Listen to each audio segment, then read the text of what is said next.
Hyderabad BJP parliament అభ్యర్థి అటు మాధవీలత మనతో ఉన్నారు. ఒక్కసారి మాట్లాడించే ప్రయత్నం చేద్దాం. మాధవీలత గారు, మీరు చూసారు అస్సాదు పురోహితుల వద్దకు వెళ్తున్నారు, కండువాలు కప్పుకుంటున్నారు.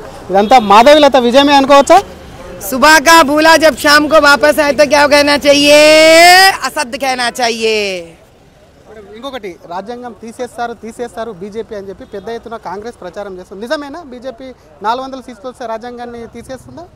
రాజ్యాంగాన్ని తీసే హక్కు ప్రపంచంలో ఎవ్వరికీ లేదు. ఇదే విషయం మోదీ గారు ఒకటి కాదు, 2 సార్లు కాదు, 3 సార్లు కాదు, లక్షల కోట్ల సార్లు చెప్పారు. ఆయన బాబాసాహెబ్ అంబేద్కర్ గారిని ఆయన దేవుడు సమానంగా పూజిస్తారు.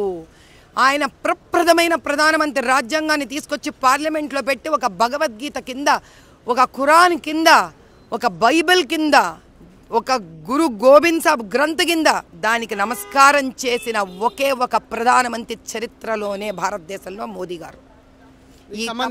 ఈ తప్పుడు మాటలంతా మాట్లాడేది, అడ్డమైన ఎడిటింగ్లు చేసి చేతగాని వాళ్ళు ఇంత దిగజారిపోయారంటే ఆశ్చర్యకరంగా అంతంత చదువుకొని ఇంత దిగజారిపోగలరా రాజకీయ నాయకులని మొదటిసారి కొత్తగా వచ్చిన నాకే అబ్బా అనిపిస్తోంది. మొన్న ర్యాలీకి సంబంధించి కేసు కూడా నమోదు చేశారు మీ అనుచరులు మీ మీద. ఏకంగా అమిత్ షాను A3గా కూడా చేర్చారు. ఎలా చూస్తారు మేడం అసలు?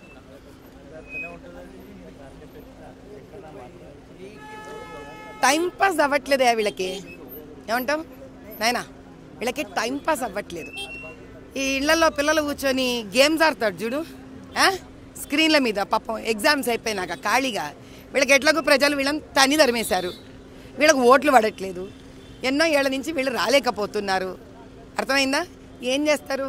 నెమ్మదిగా కూర్చొని ఎడిటింగ్లు చేసుకొని అన్నీ సగం చెత్త మాట్లాడతారు.